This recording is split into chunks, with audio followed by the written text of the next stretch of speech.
அகிலமெங்கும் உள்ள தமிழ் நேயர்கள் அனைவருக்கும் பரம்பரை ஜோதிடர் உங்கள் மனோ பாலாஜியின் அன்பான வணக்கம்.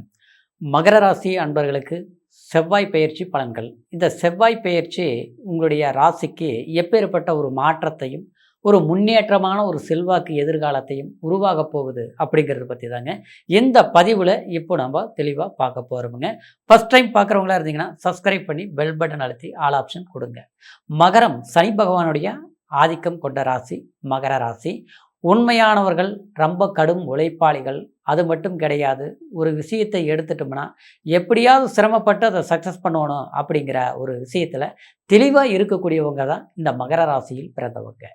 ஆரம்ப காலத்திலிருந்து கடுமையான சில போராட்டங்களை சந்தித்து தன்னுடைய சொந்த திறமையில் வளர்ச்சி அடையக்கூடியவங்க தான் இந்த மகர ராசியில் பிறந்தவங்க. இந்த மகரத்தில் பிறந்தவங்க சமீப காலமாக ஒரு 8 வருஷத்து காலகட்டத்துக்குள்ளே பார்த்துட்டோம்னா எல்லா கஷ்டங்களையும் அனுபவிச்சிருப்பீங்க, எல்லா சிரமங்களையும் கடந்து வந்திருப்பீங்க. ஆனால் எவ்வளோதான் சிரமங்கள் பட்டாலும் நீங்கள் அடையக்கூடிய ஒரு இலக்கை அடைய முடியாமல் மற்றவங்களாலேயே சில தடைகள்னாலையும் சில முன்னேற முடியாத சில இடையூறுகள்னாலையும் நீங்கள் தவிச்சிட்ருக்கக்கூடிய ஒரு நிலை உருவாகியிருக்கும். காரணம், அதற்கு சில கிரக பெயர்ச்சிகளும் இருந்த சூழ்நிலை தான் உங்களுக்கு இந்த நெருக்கடியான சில சிரமங்கள் உருவாகியிருக்கும். 2ஆம் இடத்துல ராகு சஞ்சாரம் பண்ணிகிட்டு இருந்ததுனால உங்களுக்கு சிலருக்கு குடும்ப வாழ்க்கையில் சில சிரமங்கள் உருவாகியிருக்கும். பண நெருக்காட்டிகள் அப்படின்னா பணம் நெருக்கடிகள் உண்டாயிருக்கு.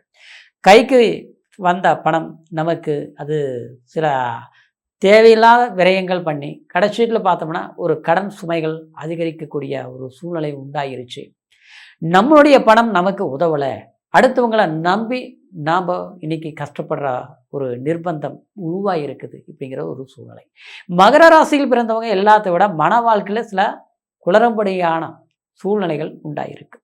பிடிச்ச வாழ்க்கை கிடைச்சது, ஆனால் கிடைச்ச வாழ்க்கை நிலைக்கலைன்னா காரணம் சரியாக இருக்கலை. ஏதோ ஒரு சந்தர்ப்பத்தில் சூழ்நிலையில் இன்றைக்கி புரிஞ்சிக்க முடியாத ஒரு மன வாழ்க்கையில் மன வருத்தங்கள் உருவாகி பிரிஞ்சிருக்கக்கூடிய ஒரு சந்தர்ப்பங்கள் உண்டாயிருச்சு. இல்லை நம்ம எதிர்பார்த்துட்டு இருக்கக்கூடிய வாழ்க்கையை சரியாக அமையக்கூடிய நேரத்தில் சரியாக அமைச்சிக்க முடியல. காரணம், தேவையில்லாத மற்றவங்களால இடைஞ்சல்கள்னால நாம் அனுபவித்து நாம் சந்தோஷத்தை இருக்கக்கூடிய வாழ்க்கையை இன்றைக்கி மற்றவங்க அனுபவிச்சுட்ருக்கிறாங்க.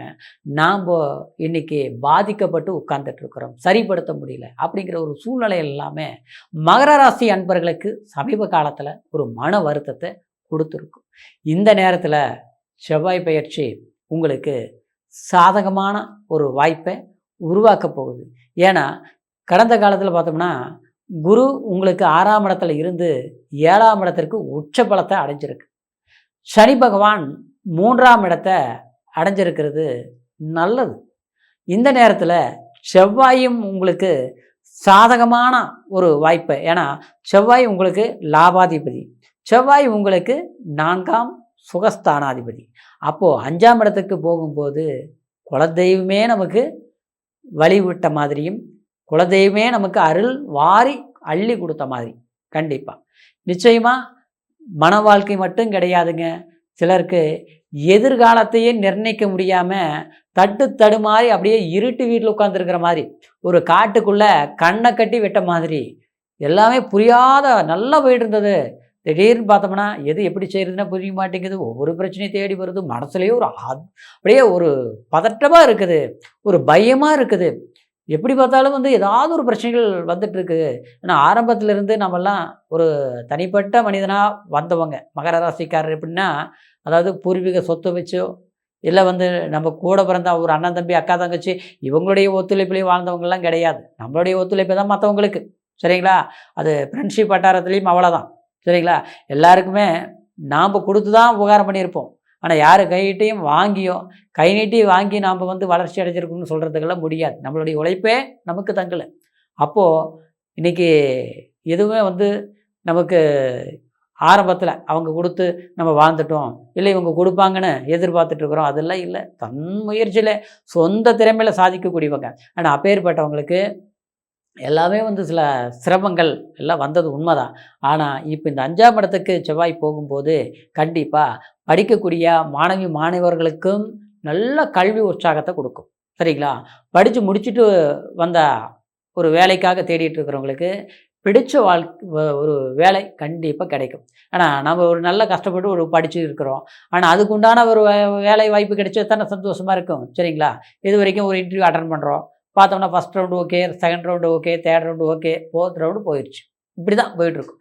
பிடிச்ச வேலை வாய்ப்பு உத்தியோகம் நமக்கு கிடைக்கல. அரசாங்க வேலைக்கு எதிர்பார்க்குறோம். நல்லா கடுமையாக உழைச்சி படிச்சிட்டோம். சரி எக்ஸாம் எழுதுகிறோம். பார்த்தோம்னா ஜஸ்ட்டு ஒரு பாயிண்ட்டு போயிடுச்சுங்க. ஒரே மார்க்கில் போயிடுச்சு. இந்த மாதிரி ஒரு முறை இல்லை 2, 3 முறை போயிடுச்சுங்க. அடுத்தது முயற்சி எடுத்துக்கிறதுக்கே பயமாக இருக்குதுங்க அப்படின்னு சிலர் வருத்தப்பட்டுட்டு இருப்பாங்க. ஆனால் அவங்களுக்கெல்லாம் சொல்கிறது என்னென்னா, இந்த நேரத்தில் கடுமையாக நீங்கள் படித்து நீங்கள் இந்த நேரத்தில் ஒரு எக்ஸாம் எழுதுங்க. ஆகஸ்ட் 2ஆம் தேதிக்குள்ளே ஏதாவது வந்ததுன்னா எழுதுங்க, சக்ஸஸ் பண்ணுவீங்க. அதே நேரத்தில் அதுக்குள்ளே எக்ஸாம் வரலைங்க அப்படின்னாலும் படித்து கண்டிப்பாக அதுக்கு அடுத்தது வந்தால் கூட போய் எழுதுங்க. நிச்சயமாக அரசாங்க வேலை வாய்ப்புக்கு முயற்சி எடுக்கிறவங்களுக்கு சாதகமான வாய்ப்பு கிடைக்கும். சிலருக்கு குழந்தை இல்லாமல் திருமணமாகி கொஞ்ச நாள் ஆகிப்போச்சு, வைத்தியங்கள் பார்க்குறோம், மருத்துவம் பார்க்குறோம், லேட் ஆகிட்டே இருக்குது. இல்லை ஒரு பெண் வாரிசு இருக்குது, ஒரு ஆண் வாரிசு வேணும், குழந்தை பாக்கியம் ஏதாவது கிடைக்குமா அப்படின்னா கண்டிப்பாக முருகருடைய அருள் உங்களுக்கு கிடைச்ச மாதிரி, திருவருள் கிடைச்ச மாதிரி ஒரு புத்திர பாக்கியம், ஆண் வாரிசு அல்லது பெண் வாரிசு, புத்திரன் இல்லாமல் இருக்கிறவங்களுக்கு குழந்தை பாக்கியம் கிடைக்கக்கூடிய ஒரு வாய்ப்பு நிச்சயமாக உருவாக போகுது. அந்த மாதிரி ஒரு பயிற்சி அற்புதமான பயிற்சி. லாபாதிபதியும் 4ஆம் சுகஸ்தானாதிபதியும் வீடு கட்டக்கூடிய வாய்ப்பு உருவாக்கும். சரிங்களா? ரொம்ப நாளாக நமக்கு ஒரு வீடு மனை ஏதாவது அமையுமா? எல்லாமே நாமளும் தேடி தேடி பார்த்தோம், முயற்சி எடுத்து பார்த்தோம், அமையலை. கையில் பணம் இருக்கிற போது இடம் அமையலை, வீடு கட்ட முடியல.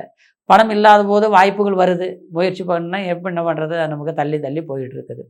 இது இந்த நேரத்தில் அந்த மாதிரி முயற்சிகள் எடுத்திங்கன்னா நிச்சயமாக வீடு கட்டுற யோகம், மண்மனை சம்பந்தமான சில விஷயங்கள், ஏற்கனவே ஒரு வீடு நம்ம கட்டியிருக்கிறோம், கொஞ்சம் வயலை பாதியிலே நின்றுட்டு இருக்குது, அதெல்லாமே தொடர்ந்து கண்டினியூ பண்ணலாம்.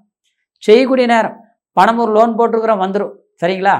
திருமண ஒரு விஷயங்கள் எல்லாம் எதிர்பார்த்துட்டு இருக்கிறோம் பார்த்தீங்களா? கண்டிப்பாக கைகூடி வரும். அதாவது சிலருக்கெல்லாம் வாழ்க்கையில் பாதிக்கப்பட்டு முதல் வாழ்க்கை எல்லாமே பாதிப்பாகி போச்சு, மறு வாழ்க்கை தேடிக்கிட்டு இருக்கிறோம், கிடைக்குமா? கண்டிப்பாக இந்த நேரத்தில் ஒரு நல்ல பலன்கள் உருவாகும். சரிங்களா? ஏன்னா செவ்வாய் பொறுத்த வரைக்கும் அது ஒரு வீரியம், ஒரு தைரியம், மன வலிமை, அரசு தன்மை, அரசாங்க ஒரு வேலை வாய்ப்பு, அடுத்தது சொந்த தொழில், கட்டுமான சம்மந்தப்பட்ட தொழில், ரியல் எஸ்டேட்டு ஆச்சுங்களா? அதாவது மெஷினரி ஐட்டம் சம்மந்தப்பட்டது, லேத்து பட்டறை ஒர்க் ஷாப் சம்மந்தப்பட்டது, ஒரு இன்வெஸ்ட்மெண்ட், ஒரு பெரிய கம்பெனி, ஒரு 50 பேர் இல்லை 500 பேர் இல்லை 5000 பேரை வச்சு நிர்வாகம் பண்ணிட்டு இருக்கிற முதலாளியாக இருந்தாலும் சரி, அந்த கம்பெனியில் வேலை செய்யக்கூடிய ஒரு தொழிலாளியாக இருந்தாலும் சரி, அவங்களுக்கு ஒரு தக்க சன்மானத்தையும் ஒரு பலத்தையும் ஒரு அங்கீகாரத்தையும் உருவாக்கக்கூடிய ஒரு பலத்தை கொடுக்குறதே இந்த செவ்வாய் பகவான் தாங்க. சரிங்களா? அப்போ நல்ல ஸ்தான பலத்தை விடும்போது உங்களுக்கு ஒரு வாய்ப்புகள் அருமையாக விலை கொடுக்கும். அதே மாதிரி சில காதல் சம்மந்தப்பட்ட ஒரு திருமண வாழ்க்கையை எதிர்பார்த்துட்டு இருக்கிறவங்களுக்கு சில பிரச்சனைகள் கொடுத்தது தீரும். கண்டிப்பாக ஒரு வாழ்க்கையை நீங்களே தேர்ந்தெடுக்கக்கூடியது, அல்லது தேர்ந்தெடுக்கப்பட்ட வாழ்க்கை சேர்ந்து வாழக்கூடிய ஒரு நிரந்தரமான எதிர்காலத்தை உருவாக்கக்கூடிய வாய்ப்பையும் இந்த செவ்வாய் பகவான் கண்டிப்பாக உங்களுக்கு கொடுப்பாரு. சரிங்களா? இது அற்புதமான காலகட்டம். இப்போ சொன்னது கோட்சார் அடிப்படையில் செவ்வாயுடைய பெயர்ச்சியை வச்சு நம்மளுடைய ராசிக்கு இப்படி நடக்கும்னு நான் பலன்களை சொல்லியிருக்கிறேன். இருந்தாலும் பிறப்பு ஜனன ஜாதகத்தையும் நீங்கள் ஒரு முறை செக் பண்ணிக்கோங்க.